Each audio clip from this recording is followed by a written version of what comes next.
پرېږدئ چې مات شئ، پرېږدئ چې وکړېږئ، پرېږدئ چې وځورېږئ، پرېږدئ چې یو څوک چل در سره وکړي، نو هلته وژل کېږئ، هلته مړه کېږئ، هلته ورځ تر بلې بدتر کېږئ. نو ته به مثبت اندئ چې ستاسې فکر به واوړي، ستاسې فکر به بدلون وکړي او ته به یو مهم څوک راښکاره سي.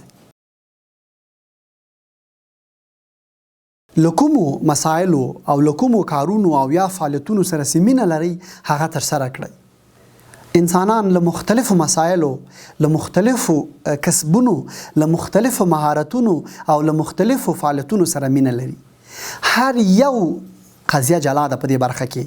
هر څوک مختلف فکرونه لري، هر څوک جلا اند لري، هر څوک جلا مینه لري. خو که غواړې مثبت فکر ولرې او مثبت اندی سې نو ته به خپلې مینې ته رسیدګي کوې. په یو چا مین یې، له یو فعالیت سره دې مینه ده، یو حالت سره دې مینه ده، یو غواړې یو ورزش سره مینه ده، یو بل ډول عادت لري، نو ټولو عادتونو او مینو ته به رسیدګي کوې او هغه ستاسې په درون تاثیر لري، هغه ستاسې په ذکاوت تاثیر لري، هغه ستاسې په شخصیت تاثیر لري او ستاسې په سکون تاثیر لري. کله چې ته خپلې مینې او خپل عادتونو ته ورسېږې نو ته به مثبت اندی سې، ستاسې فکر به واوړي، ستاسې فکر به بدلون وکړي او ته به یو مهم څوک راښکاره سي. د مثبت اندي لپاره له نورو مثبت ګرا او له مثبتو انسانانو سره اړیکې وپالئ. وګورئ په سوشل میډیا کې، ستاسې په فامیل کې، ستاسې په دفتر کې، په شاوخوا ملګرو کې مو څوک ستاسې د تابع دي، څوک ستاسې د فکر دي، څوک ستاسې له شخصیت سره مناسب دي. له هغوی سره مثبت اړیکې رامنځته کړئ. هغوی سره په مثبتو فعالیتونو کې ستاسو د مثبت اندي لپاره یو شمیر مسایل را پیدا کړئ، یو شمیر فعالیتونه را پیدا کړئ. ګډې خبرې ولرئ، چټ ولرئ، ناستې ولرئ، یو ځای چکر ووهئ، یو ځای لوبې وکړئ. نو بالاخره به دا په تاسې هم تاثیر وکړي، ستاسې په روح به هم تاثیر وکړي، ستاسې په جسم به هم تاثیر وکړي او ستاسو په درون به هم ترې اغېزمن سي او بالاخره به مثبت تفکر هم در سره پیدا سي او مثبت اندی به هم ووسي.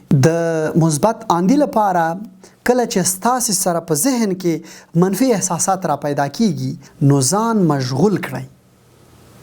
حتمی دا ده چې مونږ انسانان یو، مونږ به له اختلالاتو سره مخامخ کیږو، مونږ به له ستونزو سره مخامخ کیږو او مونږ به ځورول کیږو. خو که تکړه وو مونږ به ځان مشغولو په دغسې حالت کې. مونږ انسانان یو، زمونږ په ذهن کې دا حتمی ده چې یو شمیر مسایل به منفي راځي، خو مونږ به ځان ځکه مشغوله وو چې هغه پر مونږ تاثیر ونه کړي، مونږ ناسمې لارې ته سوق نه کړي، مونږ په یو حالت چې زمونږ ته ستونزې اړوي له هغه سره مخامخ نه کړي. نو مونږ به په دغسې حالت کې ځان مشغوله وو، لیکل به کوو، په کمپیوټر کې به ځان بوختوو، ورزش به کوو یا به نور فعالیتونه پلانوو تر څو مونږ او زمونږ ذهن مصروف سي او هغه منفي احساساتو پسې لاړ نه سي. د مثبت اندي لپاره کله چې له کومو ماتو سره مخامخ شوئ له ماتو وروسته بدل شئ. پرېږدئ چې مات شئ، پرېږدئ چې وکړېږئ، پرېږدئ چې وځورېږئ، پرېږدئ چې یو څوک چل در سره وکړي.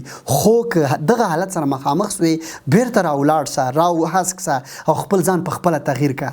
خو که چېرته په همدغه حالت کې چې تاسې مات یاست پاتې سوئ نو هلته وژل کېږئ، هلته مړه کېږئ، هلته ورځ تر بلې بدتر کېږئ. راولاړېږي به او رامستېږي به تر څو خپل حالت ته په خپله تغییر ورکړئ. په هغه حالت کې به نه پاتې کېږي. ما ته د حتمي ده کیدای شي کله امکانات ونه لري، کیدای شي کله مهمې اړیکې له لاسه ورکړي، کیدای شي کله مهم څوک له لاسه ورکړي، کیدای شي ستاسې چې کومه هیله د هغې ته ونه رسېږي نو نه به ماتېږي.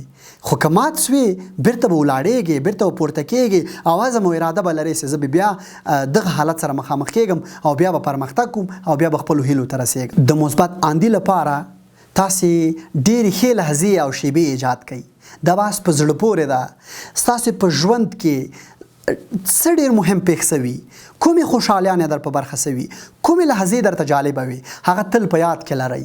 او کله هم چې بې لارې کېدئ، بې تمرکزه کېدئ، بې هیلو کېدی، خپلې هغه ښې خوشحالۍ او ښې لحظې چې تاسو په ژوند کې لرلي هغه را په یادوئ یا یې بیا له سره ایجادوئ، رامنځته کوئ، خنداوې جوړې کوئ، موسک سئ، فرصتونه ایجاد کوئ، لحظې ته رامنځته کړئ. بالاخره به دا تا سره کومک وکړي چې ته له همدې عمله مثبت اندی سي، مثبت فکری سي او یو ښه شخصیت خپل کړي او متمرکزه یو څوک او ډاډمن یو څوک وګڼل سي. او وروستۍ خبره دا چې د مثبت اندي لپاره د خپلو مهارتونو لوړولو په برخه کې غافله کېږئ مه. کله چې ته پوهېږې چې ته کوم مهارتونه لرې په هغې کار وکړه، هغه پیاوړې کړه. خو که چېرته غافله یې او ورځ عبث تېروې، وایې چې دا کار خو مې ترسره کړ، همدومره کافي ده، ورځ مې واړوله، دفتر کې مې ورځ ډکه کړه، یو څوک معاش راکوي. که همدغسې حالت کې پاتې سوې، ته به ورو ورو منفي ګرایۍ ته ځئ، ته به ورو منفي اندي ته ځې او ته به ورو ورو خپل تنزل ته ځې او خپل ژوند له لاسه ورکولو ته به ځې. پرمختګ به دې هیر سي، ناکامي سره به مخامخ کېږي. ته مه غافله کېږه له دغه حالته.